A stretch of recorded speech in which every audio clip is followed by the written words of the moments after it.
Hello friends, and welcome back to another episode. This is Rob from Room 111.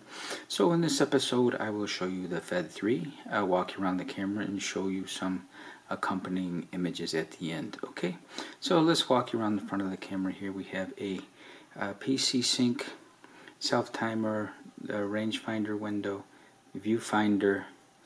This is the front of the lens. Let's see, let me get my focus here.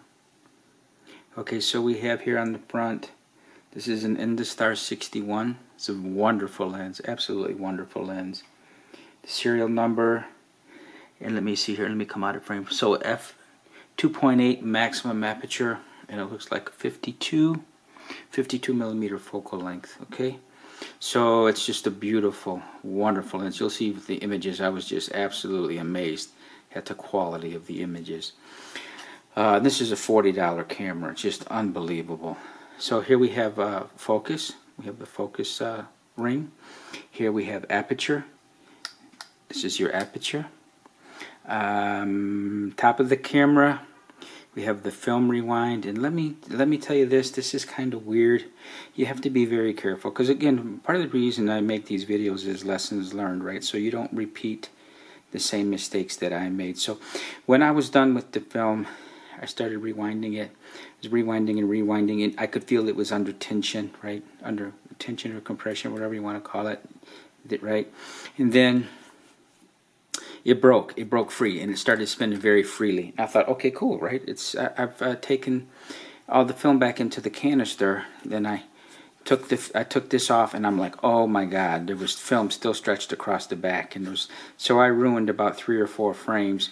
As soon as I saw that, I put the back on the camera, and actually it was about 6 frames. I lost about 6 frames from doing that. So you have to be very, very sure that you've wound all your film back into the canister. Okay, so that's the rewind. Cold shoe, shutter selector. So this is just like the Zorky. Okay, so what you have to do if you want to adjust your shutter speed, so here I have it on 1/125. This is going to be my, if you saw the Zorky 4 video, that's going to be my dedicated 400 speed film camera. So let me fire this, and you see now the shutter, it went to a different spot. So this, if I were to try to change this now, I would damage the camera. So what you have to do is advance the lever. Advance the lever. Now you can see it's re-indexed to 1/125. Now for this roll I'm about to roll in, I just took Fujicolor 200, so it was at 1/250. But this is going to be now a dedicated full-time 100 speed film camera, and the Zorky is my dedicated 400 speed, and that's how I'm going to use these in application. Okay, so the Barnack Leica and the Zorky are you wind it with your fingers, and this Fed 3 has the actual lever, the film advance lever. Okay, so I showed you. You can listen to the shutter. I'll bring it closer. Okay, and let me tell you, this is very smooth. This is, you can tell by handling this camera, the fit and finish, the way the buttons turn. This is of a much higher build quality than my Zorky 4. Now, a lot of the internet articles you read on different bulletin boards and such, different forums, fora, if you want to, the Latin plural, fora. But anyways, what I'm getting at is you'll find a lot of variation in the quality between these Russian cameras, right? It went from year to year and even technician to technician. But I'm just saying, in my experience, I have the Zorky 4 in this Fed 3. This Fed 3 is a much, much better camera than the Zorky 4. This Industar 61, I have an Industar 50 on the other camera. This 61 is much better. And the body itself, when you turn the different knobs, it's a very high quality build. Okay, so I would much recommend the Fed 3 over the Zorky 4. This is the again, I told you about the advance, and this is where you reset your film counter, right? So these older Barnack style cameras, right? I call them the Barnack style because they were kind of, modeled after the Barnack Leica. These modern cameras, when you open the film back, there's a little tiny lever, and when it pops out a little bit, and it'll reset your little film counter. But these older cameras, you have to reset manually back to 0.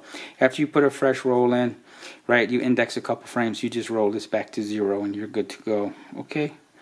This is the rear viewfinder. What does this say? This is some type of, right, this is Russian, made in USSR. This is an export model, okay, because it has the made in USSR on it.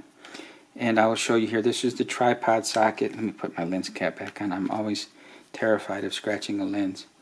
Tripod socket, and then here are the two little levers, just like some of the other cameras of its age, right? You have to,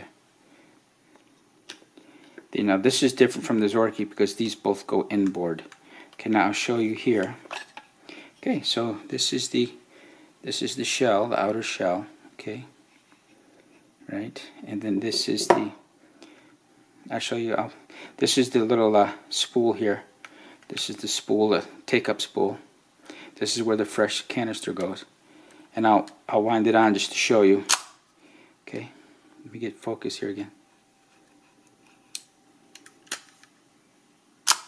Okay, there we go. So again, it's a very, very well-made camera. I was really shocked at how well made this is, and you'll see the images here. This is a $40 camera. Body and the lens, $40. An incredible, tremendous value. So you can't go wrong if you either get this or the Zorky 4. It's kind of, you can't go wrong. The return on your investment, the fun you're going to have taking images, just tremendous. So okay, I'm getting long-winded here. I'm going to roll in the images now, and I thank you very much.